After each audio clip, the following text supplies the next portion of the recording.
Henri de Toulouse-Lautrec was born on November 24, 1864 in southern France. He was the last in line of a long aristocratic bloodline stretching back to the Crusades. His parents divorced after the loss of a child born 3 years after Henri. Henri's mother became overly devoted to him, her only child. Lautrec was a sickly child. He was kept bedridden and isolated in the family's large estate. He discovered in his isolation a knack for drawing, his favorite subject being horses. When he was 13, he suffered an accident that left him disabled for the rest of his life. With his bones already weak due to genetics, he fractured both legs in minor falls, and the bones failed to heal properly. Lautrec was never going to be able to live a typical life from that point on. His legs had become stunted while the rest of his body grew into maturity. Feeling isolated and outcast, Lautrec devoted himself to art. His mother leveraged the family's influence so that Lautrec could study under the acclaimed painter Léon Bonnat. Bonnat looked down on Henri's drawings, but worked to strengthen the young artist's sense of form.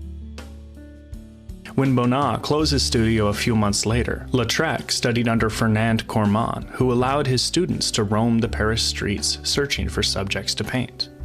Lautrec took to the northern neighborhood of Paris like a moth to a light. Montmartre, as the neighborhood was called, was abuzz with artists, writers, and philosophers. Lautrec was enamored by the nightlife. He would sit in the crowded nightclubs laughing and drinking, all the while swiftly making sketches of scenes that caught his eye. At the opening of the now legendary Moulin Rouge Cabaret, Lautrec was hired to produce posters to advertise the show. An avid collector of Japanese woodblock prints, his work echoed that of ukiyo-e artists. Lautrec soon became the premier poster artist for all of Paris. Lautrec's posters showed off the cabaret dancers as celebrities, but his paintings offered a quieter, more personal view of these women. With the lights and the glamour stripped away, Lautrec gave a direct and honest depiction of these women behind the scenes. His style emphasized the outlines of his subjects.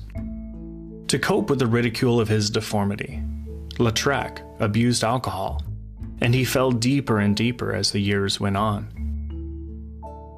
Lautrec passed away due to alcoholism.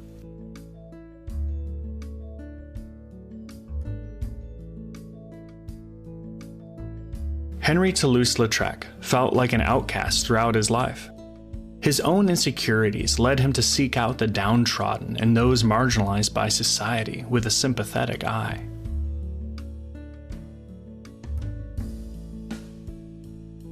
I paint things as they are. I don't comment. I record.